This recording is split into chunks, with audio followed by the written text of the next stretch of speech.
What's up, you guys? It's Michael here with FPL Advice, and today we're going to review how my Game Week 9 went. We're going to take a look at my team selection for Game Week 10 and also the potential transfers I'm looking to make. As you can see, yet again, Salah is there to save the day. I mean, Game Week 9 average was 64 points, and I was able to get slightly more than that.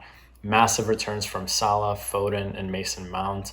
Unfortunately, though, I only had one of those three players in my team. I did pick up 2 clean sheets from Rudiger and Livramento, some returns from Antonio and Jimenez, and of course another forward getting injured just when we transfer them in. So not a bad game week, but it was a red arrow for me. My rank dropped to 91,000 with 88 points in Game Week 9. But let me know in the comments how you guys did in Game Week 9. I'm really curious to seeing how you guys are doing. Did you get a red arrow like me or a big green one? As for Game Week 10, we head into the week with 2 free transfers, but a decent amount of potentially injured players, which just has been a story of this year's FPL, right? In goal, I went with Foster against Southampton. I think he can get a lot of saves and potentially a clean sheet, so I think it's worth having him in goal for this game. At the back, we double up on Chelsea and City defenders against Palace and Newcastle.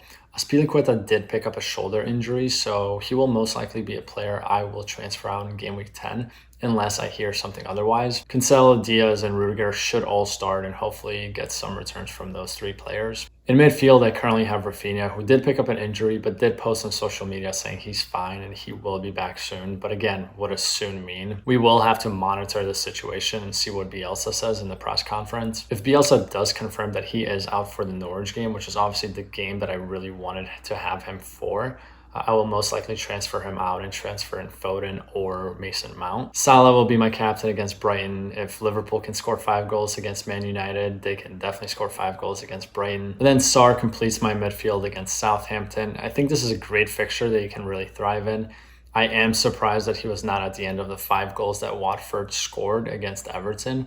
But I guess the same thing can be said about Havertz, as he wasn't at the end of the 7 goals that Chelsea scored against Norwich. Up top, we have Antonio against Villa, Jimenez against Everton, and Vardy against Arsenal. I think Antonio and Jimenez can really perform in these 2 fixtures. Same goes for Vardy against Arsenal, but we don't know whether he's going to be fit for this game. On the bench, we have 3 Arsenal players, Ramsdale, Smith Rowe, and Saka against Leicester, and then Livramento against Watford, which I would be very happy to play him in that game. So the transfer option I'm thinking about making is to transfer Rafinha out for Foden and Azpilicueta for Chilwell.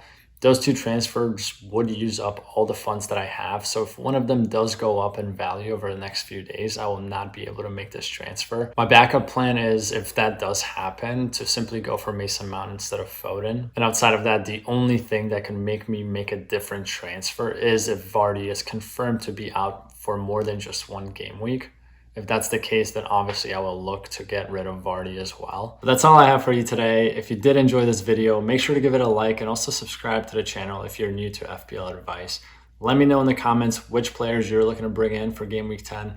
And again, thank you for watching, and until next time.